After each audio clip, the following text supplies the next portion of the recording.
Sup guys, it's Alex here, and welcome to another edition of the Bracketology update. This one is for February 23rd. It might be the last Bracketology that I do for February, just based off of kind of how my Bracketology upload schedules have been going. I know I should be doing one every Tuesday and Friday, but just with work, with life, with everything, I think the Friday uploads are kind of where things are going to go at. But maybe once March comes around, especially the week before the Selection Sunday, those might become some daily uploads, especially once we get going into the conference tournaments. The regular season's almost done. I mean, heck, right now, February 23rd, we are officially less than 1 month away until Selection Sunday, my favorite day of the year. I'm sure your guys' favorite day of the year if you're watching at this point, if you're watching this video on YouTube, if you found it, all that fun stuff. If you've been subscribed since I've been doing these Bracketologies, I want to say since like 2018, 2017, something like that. It's been a long time that I've been doing this, having fun. It's just something I'm passionate about. I mean, if you're watching this video too, I'm sure you're passionate about college basketball. But before I get kind of into this Bracketology, which is a special Bracketology that I'll say, I want to give a shout out to Iron Gavin. He commented Noti Gang on the last video that I uploaded for the Bracketology. If you want a chance for a shout out in the next video, be sure to hit that subscribe button, hit that like button, turn those post notifications on, and then comment Noti Gang down in the comment section below. I'll read through the comments, I'll pick somebody and give them a shout out in the next video. That's how the Noti Gang works. So congratulations to Iron Gavin for a shout out there and part of the Noti Gang. So I mentioned that this bracket was a little bit special. So this Bracketology here, I mean, usually if you guys have been watching my videos, I usually have like a Joe Lenardi kind of Bracketology up here. I have a Jerry Palm Bracketology up there. Up there.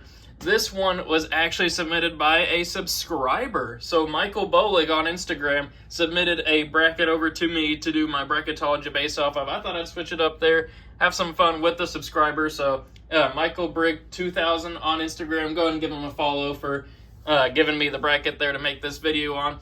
I like a lot of it, and I'll kind of give some comments on how I think the teams are bracketed. So kind of taking a look here at this top left regional, I like where most teams are. Virginia seems a little high to me at a 9. Kind of same thing with TCU. I feel like both of those are more of a 10-line team, especially Virginia after getting blown out by 30 against Virginia Tech.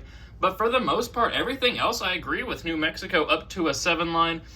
They had that clutch win against Colorado State earlier in the week, so they've been looking pretty good there. Marquette, Tyler Kolek, if you hadn't noticed, I think the last game that they played, I don't remember if it was like Tuesday or Wednesday, he set the Marquette record with 18 assists. We all know how good of a scorer he is.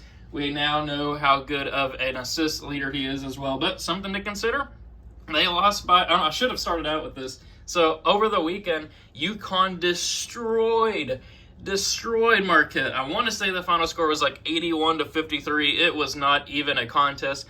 Had people in the college basketball world screaming from the rafters that that UConn is back. They are the best team, especially after Purdue went and lost to Ohio State. Not only Ohio State, but interim coach, his true coaching debut game, which was a bad loss for Purdue. Obviously, they're still doing pretty good. So everybody was screaming that UConn was the number one team, and then they go out and lose and get shellacked by Creighton earlier in the week too. I think that was almost a 20-point loss. So that kind of just plays into how competitive, how much parity there is in college basketball this year. Can be anybody's game. Anybody can beat anybody on any given day. There's no undefeated teams left.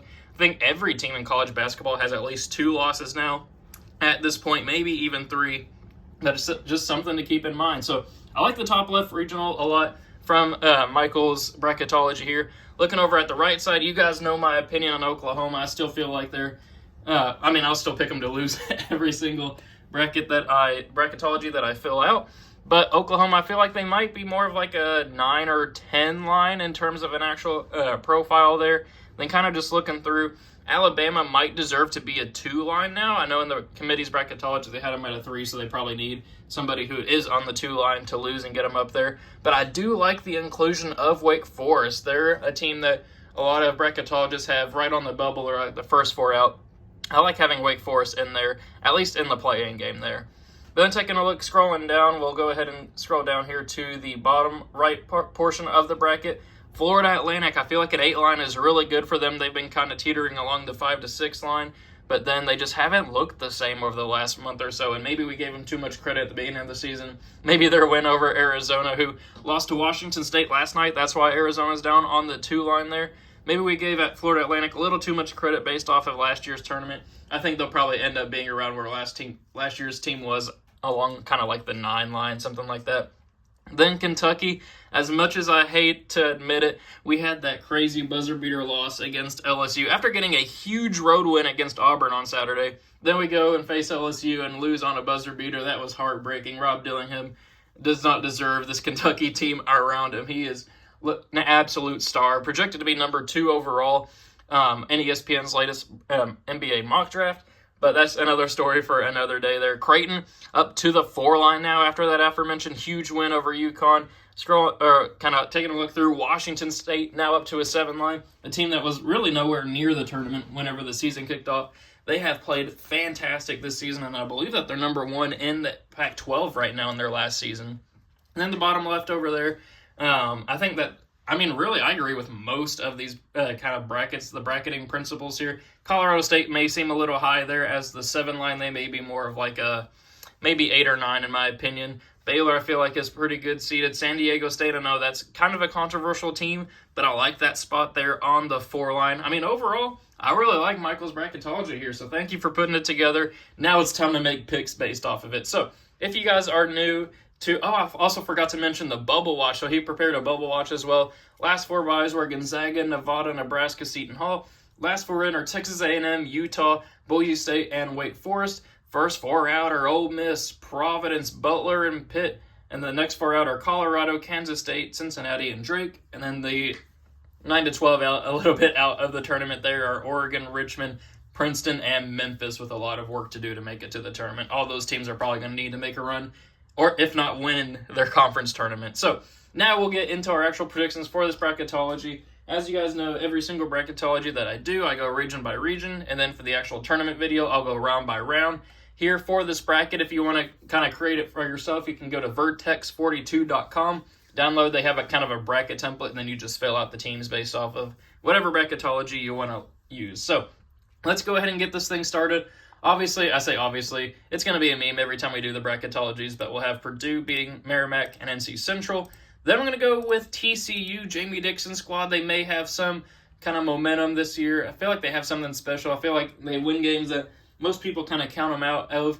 I think that they'll beat Virginia there. Then Dayton, I'm actually going to have them fall to South Florida here. I've been watching a lot of Dayton games lately, mainly because I've been betting on them. But they have not been doing too well lately. They just can't seem to score. I feel like they've kind of lost their luster. Obviously, they have a great record at this point. But South Florida has been making some noise over there, and I believe the Conference USA is that conference. I think that they can make some noise and pull off the upset here, 12-5 over Dayton. So then we're going to go with Auburn beating Long Beach State, South Carolina beating Seton Hall, Iowa State here moving on past Oakland. I'm going to go with New Mexico beating Gonzaga. New Mexico's been playing a lot of good basketball lately. I know, for the general public, I feel like Gonzaga would probably honestly have the majority of people pick them there against New Mexico just based off of the name. But I like New Mexico a lot this year. And then I'll pick Marquette here over UNC Asheville. Then first spot in the Sweet 16, we do have Purdue moving on past TCU. I don't think TCU is going to be the one to knock them off. South Florida versus Auburn. I am going to go with Auburn winning that matchup there. South Carolina and Iowa State, I got Iowa State, and then Marquette beating New Mexico. So I know a decent amount of chalk here. I do recognize that, but just you guys wait for a spot in the Elite Eight. Purdue, I do think, will move on past Auburn there, where they will face the winner of Iowa State and Marquette, which I'm actually going to go with Iowa State winning that matchup there. I just feel like the way that their brand of basketball, their defensive brand of basketball, their physical brand of basketball, they'll pull off the slight 3-2 upset over Marquette. But then they will fall to Purdue here in the Elite Eight. Purdue will move on to the Final Four. So now we got the top right regional up here. Obviously going to have UConn moving on past the winner of Western Illinois and North Dakota. Then we have Michigan State here moving on past Oklahoma. Clemson falling to James Madison. James Madison was one of the last undefeated teams remaining in college basketball. I think that they're a perfect sleeper team. I think they get the upset there. So then we're going to have Illinois moving on past Samford. BYU hanging on here against Wake Forest, who I think would beat Boise State.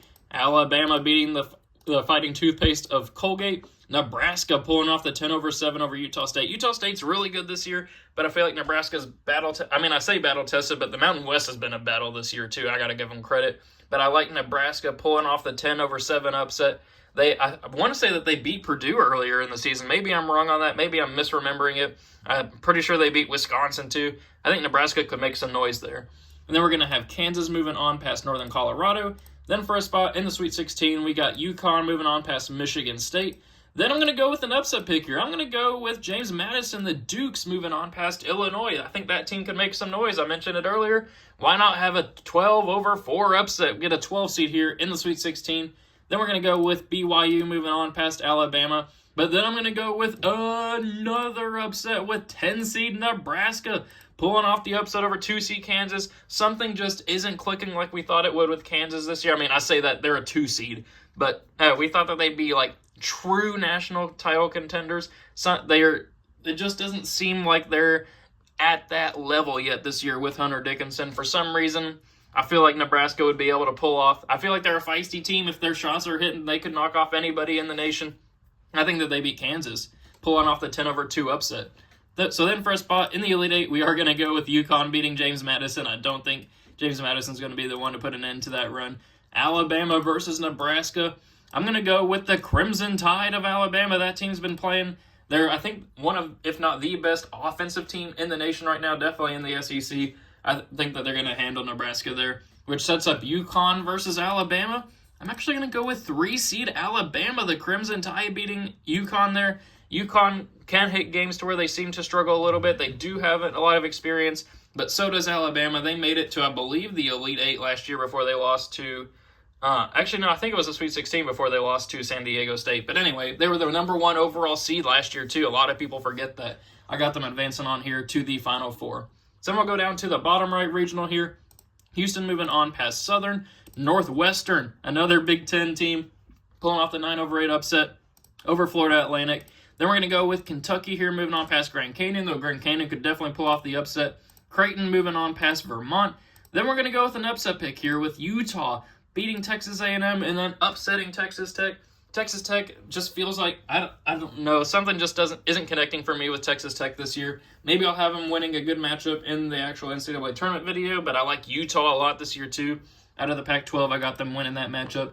Then we're going to go with Duke here, moving on past Akron. Washington State beating Nevada, and then Tennessee moving on past Quinnipiac, I think is how you pronounce it. Then for a spot in Sweet 16, we got Houston moving on past Northwestern. Creighton beating Kentucky there. I'd want to pick Kentucky. I mean, I say that as a Kentucky fan, but their defense just isn't what it needs to be at this point in the season. Then we're going to go with Duke here moving on past Utah, and then Tennessee moving on past Washington State. So for a spot in the Elite Eight, we're going to go with an upset pick here. We're going to go with the Blue Jays of Creighton. They just proved that they could beat UConn. Why not prove that they can beat Houston too and have them pulling off that upset in the to move on to the Elite Eight 4-1. They made it to the Elite Eight. Actually, no, they did not make it to the. No, I can't remember. I feel like they did make it to the Elite Eight last year against San Diego State. I can't remember when that game was, but anyway, Duke versus Tennessee. I got Tennessee with Dong Connect winning that matchup there, where they will then beat Creighton to advance on to the Final Four out of the bottom right regional. So far we have a 1, a 2, and a 3 seed in our Final Four. Last regional over here, bottom left, we have North Carolina beating Stetson. Then we're going to go with Florida, who's been playing really good basketball as of late, beating Texas. McNeese pulling off the 12-5 upset over Wisconsin. If you've been watching my videos, you know my opinion on Wisconsin this year. I just don't believe in them. They've lost, I think, 4 out of their last 6 games or something like that. I got McNeese advancing on there. San Diego State beating Cornell. St. Mary's beating Indiana State. Indiana State almost became America's team before they lost twice, and I think their last 3 games, something like that. Baylor over UNC Wilmington. Colorado State beating Mississippi State, and then we're going to go with Arizona here, moving on past Sam Houston State. Even though they did get upset by 15-seed Princeton last year for a spot in the Sweet 16, we are going to go with North Carolina advancing on past Florida. San Diego State moving on past McNeese. Baylor beating St. Mary's, but then we're going to go with Colorado State, giving the credit over to the Mountain West. Arizona did just lose to Washington State. They, even with Caleb Love, it just feels like kind of like Kansas, to where they just aren't going to reach their ceiling potential. Why not go with another 2-seed upset and have Colorado State move on? So then for a spot in the Elite Eight, We are going to go with North Carolina here, moving on past San Diego State. Then we're going to continue the run. Why not have it continue? 7 seed Colorado State advancing on to the Elite Eight, but they will fall to North Carolina. I think the best teams are going to prevail, even with all the attrition and parity in college basketball this year, which sets up 1 seed versus 1 seed, Purdue versus North Carolina. I'm going to go with the Tar Heels. I mean, they've been struggling in conference play lately.